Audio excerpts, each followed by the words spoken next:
We're talking about One Piece today. Hey kids, and welcome back to the channel. I'm Uncle Frank, hoping that you are having a great day. And in today's video, I want to sit down, relax, and have a very quick discussion about Royal Blood, the newest One Piece card game set, and just my overall thoughts on the One Piece card game as it is right now.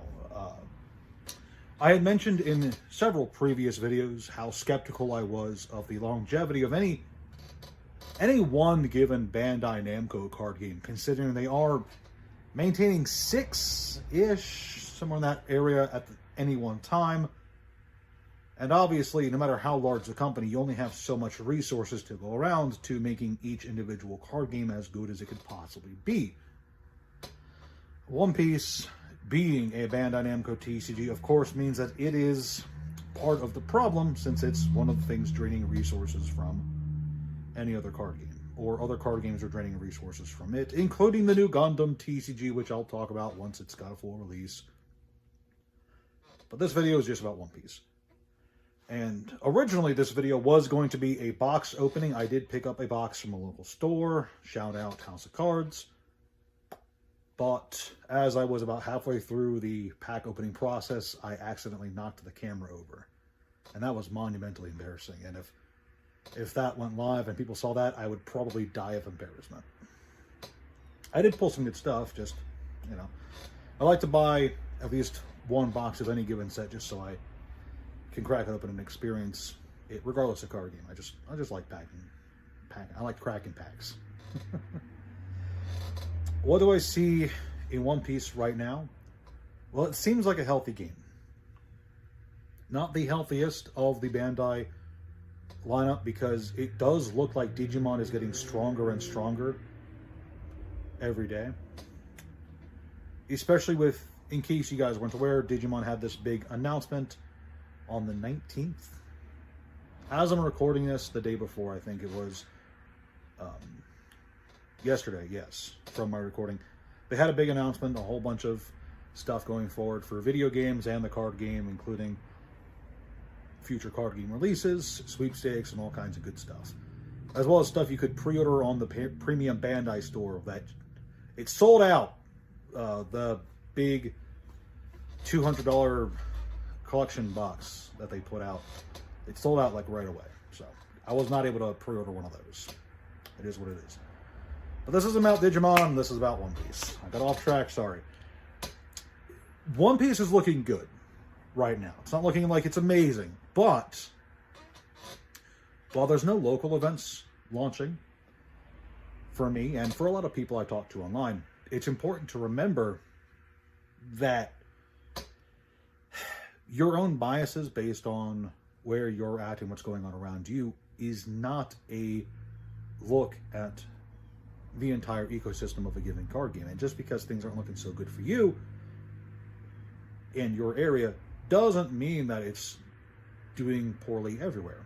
And from what I can find online, One Piece is doing pretty good elsewhere, because sales are good for the new set, Royal Blood. Sales are pretty strong on TCG Player, not just for the boxes, but for a lot of the singles in the set. And that could just be due to the fact that One Piece is one of the largest IPs on the planet, and it's going to have collectors regardless of the set. But I don't think we can just look at One Piece the same way we can look at Pokemon, because Pokemon's always going to have buyers and collectors, right? Pokemon's a huge brand. Everyone wants Pokemon cards. One Piece is also a huge brand, but it's also a card game that people play, and a lot of the cards I'm seeing online are just cards, not even rare, special, alternate arts selling. I'm seeing normal cards that see normal play in normal decks selling at a pretty decent rate, which is encouraging for someone who is looking at a game and trying to evaluate, is it selling just because it's One Piece, or is it selling because people are actually playing the game? And it does seem like people are playing One Piece, which is, it's a good thing in my opinion. One thing that I always think about when it comes to licensed card games and video games, but we're talking about card games here, is the fact that they really do live or die based on their own popularity, as well as how good they are. Because you'll see card games based on popular brands that fizzle out once the brand's popularity fizzles and dies. And you'll see card games that manage to stand the test of time based on how good they are as a card game. And I have to say, all of the Bandai Namco card games right now that are currently out there, all of the ones that I've played with any sort of regularity, One Piece, Digimon, hopefully Gundam, they all seem like foundationally and at their core, they have a good core rule set. They have really exciting chains of play. If I ever get around to talking about Digimon's perfection in terms of resource system, I do want to talk about that. I do think Digimon's better than One Piece, but we're focusing on One Piece. At its core, I think One Piece is a good card game. And if One Piece lost its massive popularity, in terms of like the manga and anime and such, I think if the manga and anime fans for One Piece left, I do still think, I have a lot of faith, that the card game would still be played, because I do think it's a good card game. And this new set helps kind of fortify that belief a bit. Because, as I said earlier, I'm seeing a lot of good sales for this set, not just in the sealed product, but in the singles.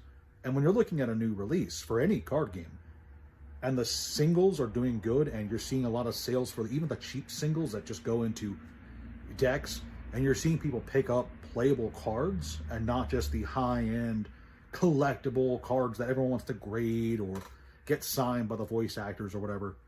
When you're seeing sales strictly for gameplay purposes, or most likely for gameplay purposes, I don't know what these people are buying the cards for, full disclosure. When you're seeing what looks like gameplay only sales, and it's really good numbers, that tells you that the game is doing good for now. How well is it going to do in the future? I don't know. I can't see the future. But right now, if I was a game store with money on the line, One Piece is something that I would still consider picking up and putting on my shelves, because the sales are looking good. And even if it's not doing good locally, online sales are doing pretty decent. And I think that One Piece currently looks like it's doing pretty well. And that's really all I've got to talk about right now. The One Piece card game looks like it's doing good. Like I said, originally this was going to be a box opening video that failed about halfway through. I was talking about the One Piece movies in that video. And maybe I should talk about the anime and the movies again. I was talking about the One Piece film Red, with the Shanks movie with the new Uda character, and how much I liked it. I thought it was a good film. In short, summarizing what I was saying in the previous attempt at this video. But anywho, that's all I've got. Thank you guys so much for watching. If you liked it, leave a like, subscribe, all that jazz. Help the algorithm out, help me out. And let me know in the comments section below what you guys think about the current state of the One Piece card game, because I don't know the meta. Maybe despite sales, things are actually really terrible. I wouldn't know. Let me know in the comments below, and I'll talk to you kids later.